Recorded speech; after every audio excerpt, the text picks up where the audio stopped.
Hi everyone, to আজি আমি নৱৰাত্ৰিৰ কিছুমান ৰেমেডি কৰিম তো এই নৱৰাত্ৰিটো হৈছে বহুত স্পেচিয়েল আৰু গুপ্ত নৱৰাত্ৰি বুলি জনা যায় এইটো নৱৰাত্ৰি আৰু সবতকৈ ইম্পৰ্টেণ্ট হৈছে এইটো নৱৰাত্ৰিত আমি যি মনৰ কামনা আছে বা আমি যদি কিবা সিদ্ধি কৰিব বিচাৰোঁ নহয় এই নৱৰাত্ৰিটোত অতি সোনকালে সিদ্ধিও হয় 9 দিন আপোনালোকে দেৱী মাক আৰাধনা কৰি পিনে অতি সোনকালে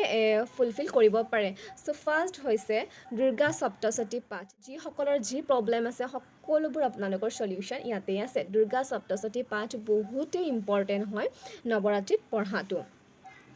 তো আপোনালোকে নিশ্চয় কৰিব পাৰে কাৰণ এইটো চিম্পল উপায় হয় দুৰ্গা সপ্তশতীত 13টা অধ্যায় আছে দিব পাৰে সিদ্ধ কুঞ্জিকা স্তোত্ৰ ঠিক আছে সিদ্ধ কুঞ্জিকা স্তোত্ৰ দেখিবলৈ হৈছে এনেকুৱা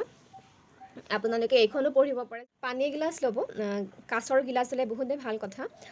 যদি নাই তেনেহ'লে ষ্টিলৰ গিলাচ হ'লেও হৈ যাব বাৰু চ' সেই গিলাচটোত আপোনালোকে সদায় ৰাতিপুৱা নতুবা গধূলি কৰিব পাৰে এইটো উপায়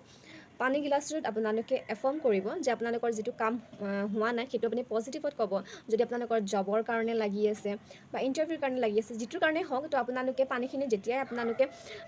চাব দেন পানীখিনি 108 বাৰ ৰাম ৰাম ৰাম উচ্চাৰণ কৰিব ঠিক আছে ফ্ৰেণ্ডছ পানীখিনিক চাই পিনি 108 বাৰ ৰাম ৰাম ৰাম জাপ কৰিব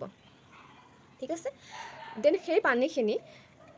এইটো ইণ্টেনশ্যন দি খাব আপোনালোকৰ যি ভিতৰৰ ব্লকেজেছ আছে যি নিগেটিভিটি আছে যিটো কাৰণে আপোনালোকৰ কাম হোৱা নাই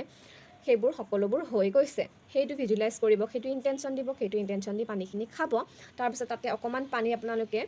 কি কৰিব ঘৰৰ ভিতৰত ঘৰৰ বাহিৰতো ছটিয়াই দিব পাৰে গভৰ্ণমেণ্ট জবৰ কাৰণে আপোনালোকে যদি বিচাৰি আছে তেনেহ'লে দুৰ্গা সপ্তশতীৰ 4 নম্বৰ অধ্যায় পাঠ কৰিব